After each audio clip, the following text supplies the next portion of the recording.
Okay, let's bring this up on screen now because this is really the impetus, the real reason that I wanted to bring Gerald on this year anyway to talk about this. This is an article out of Politico. What Biden is keeping secret in the JFK files. The censored files may offer insights into Cold War cover ups, but don't expect a smoking gun about the assassination. President Joe Biden has once again delayed the public release of thousands of government secrets that might shed light on the 1963 assassination of President John F. Kennedy. Temporary continued postponement is necessary to protect against identifiable harm to the military defense, intelligence operations, law enforcement, or the conduct of foreign relations that have such gravity that it outweighs the public interest in immediate disclosure. Jesus, we're getting 60 years on in this thing. Biden wrote. He also said that the National Archives and Records Administration, the custodian of the records, needs more time to conduct a declassification review due to delays caused by the coronavirus pandemic. Again, 60 years on, we're being held up by COVID.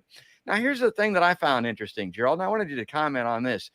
The decision, which follows a delay ordered by President Donald Trump in 2017, means scholars and the public will have to wait even longer to see what remains buried in government archives about one of the greatest political mysteries of the 20th century. Okay, let me bring this down. So, what struck me to kind of leapt off the page there is American presidents have all delayed and prevented these files from being released. But Donald Trump, I mean, this guy didn't give a damn about us knowing about what's in there, obviously, but he didn't care much about the CIA or the FBI or any of those agencies, from what I could tell.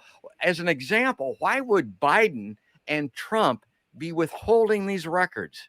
So Biden, I didn't have high hope for on releasing the records for the following reason. He's been a senator since he was 29. He's part of that political system. He knows it very well. He plays within the rules of Washington's politics. And the CIA could make a very good pitch to him as a longtime senator who understands how the system works to hold back. We need a little something. My hope had actually been on Trump, who sort of could crash through a place, break everything up, and didn't like the so-called secret government, that he would say, release it. And when they came back to him and said, oh, no, you can't do it because we have all types of secrets here and we have to keep them, he would say, I'll forget about that. Just send the files out. They even convinced Trump that the files shouldn't come out, which is rather remarkable. So, you know, it seems to me that one of the things that they do, and they claim that they have Mexican assets that worked for the CIA in the 1960s, some of them as journalists, some in the Mexican police, and some possibly in the diplomatic service, who are still alive some 60 years later. So they're in their 80s. And if it came out that they had worked for the CIA, they've gone on, they're retired, but their families are prominent, it would throw them into disarray. That's possible. But I'm not sure why we can't block out their names and any information that might otherwise identify them and release the bulk of these documents. Every time the government holds on to them, it makes people think there's something fishy, there's a smoking gun, they're hiding the truth about the case. I do agree that they are hiding some embarrassing facts that will hurt their own reputation, because the CIA probably knew more about Oswald's visit to Mexico City when he tried to get to Cuba only 6 weeks before he killed Kennedy. And they didn't give any of that information over to the FBI as they should have when he came back into the country in early October. They're going to have to answer about that. But I don't think we're going to find a document in here that suddenly opens up the case and says it was really a conspiracy. Still, these documents should be free. They should be released by the government as soon as possible. And I'm hoping the Biden administration will stick to their new deadline, which is really the latest November of next year.